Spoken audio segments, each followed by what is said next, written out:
Alesia Ferguson. She is an associate professor at North Carolina A&T, and she will talk to us about student resiliency and adaptation during the pandemic, and some of the findings that her team has learned across institutions, across students, faculty, and administrators in all STEM fields.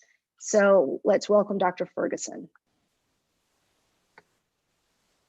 Good morning, and thank you for joining us. Today I want to touch on the subject of student resiliency in STEM fields during COVID-19 pandemic. There's a larger effort behind what I'm presenting here, supported by NSF Rapid Grant, to overall look at decision-making processes by students in STEM fields. Resiliency is the ability of a person's society, population, or even the environment to recover or rebound from a significant or even a small perturbation. Here we are interested in how STEM students are able to recover and even in some cases thrive in their academics following what can be considered a drastic change in how teaching and learning is being delivered and comprehended. Due to the need to social distance and protect health, we experienced a sizable shift to online asynchronous, synchronous, and also hybrid forms of in-person educational delivery, causing students to adjust to what we call a new normal way of learning. Slide 2. Resiliency is often affected by predisposing, enabling, and reinforcing factors that all affect learning. And there are many theoretical frameworks and contexts to understand resiliency. This context may be new, and we wanted to start with communicating with various parties involved in teaching and learning through this pandemic.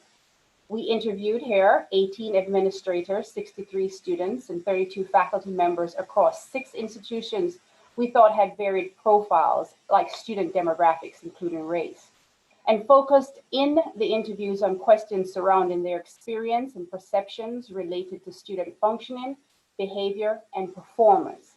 Slide 3. We went through a process to transcribe and theme those interviews that I just mentioned. Here we present some main pointed and noteworthy findings due to time, and here are some student views. So out of necessity, many STEM labs were streamlined, shortened, or stopped completely, and the students reported that as a consequence, their participation and understanding was reduced. Faculty struggled, in their opinion, to give the same experience in the online environment. Professors were, as a second note, unable to meet with students in person and one-on-one. Although some online meetings were facilitated, students really felt that their academic progression was affected.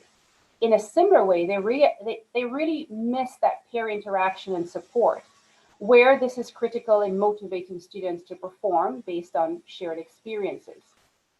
Thirdly, additionally, and really ironically, some of the students admitted that faculty leniency and even pass-fail options, although appreciated, and in some cases, it was needed, it worked to reduce their motivation and even enthusiasm for learning. Slide 4. For faculty, these thematic areas routinely surface. Faculty noticed difficulties in students being able to cope and even in performing the work, particularly right as universities shifted largely to the online format. So that that March, April period. But thankfully, faculty found that there were some positive adjustments and recovery for many students as time progressed.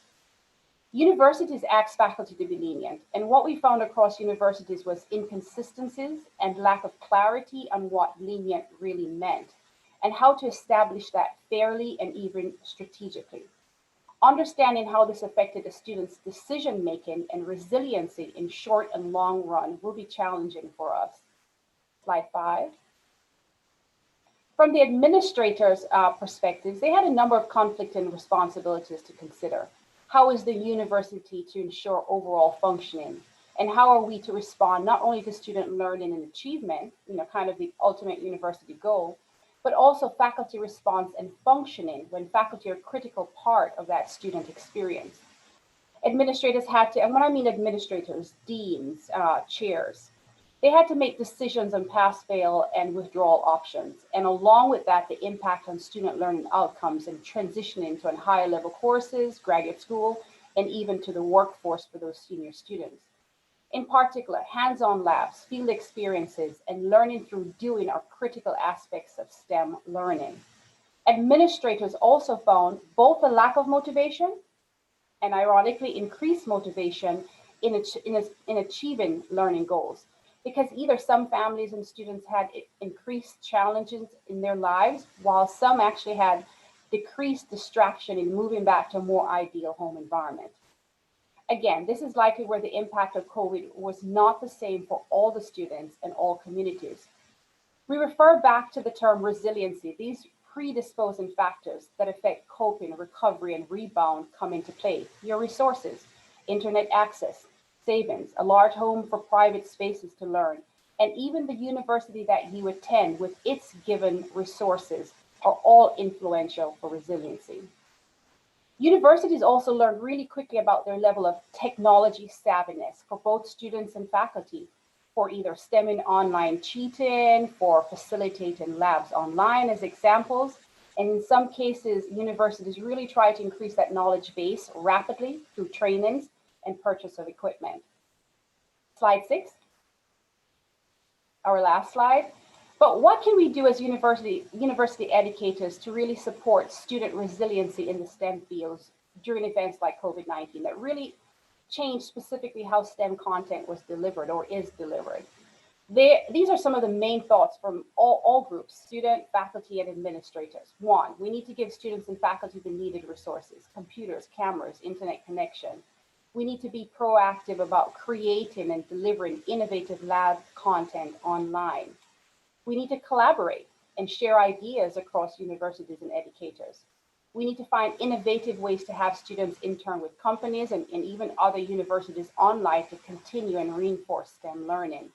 And to do all of this, we need to plan for emergency funding and create proactive programs for training and development. There are other strategies not mentioned on this slide, mental health counseling, safe study spaces, and so forth that are equally critical, especially given the COVID impacts. So to close, I want to say that we have a second phase of interviews in early spring. COVID impacts are continuing. And we really hope to add to our content and delivery, both qualitative data, quantitative data, looking at the differences across universities and different groups, and even build on our theoretical framework. I want to thank all the investigators on this project and our student researchers that work through this pandemic with resiliency. Thank you.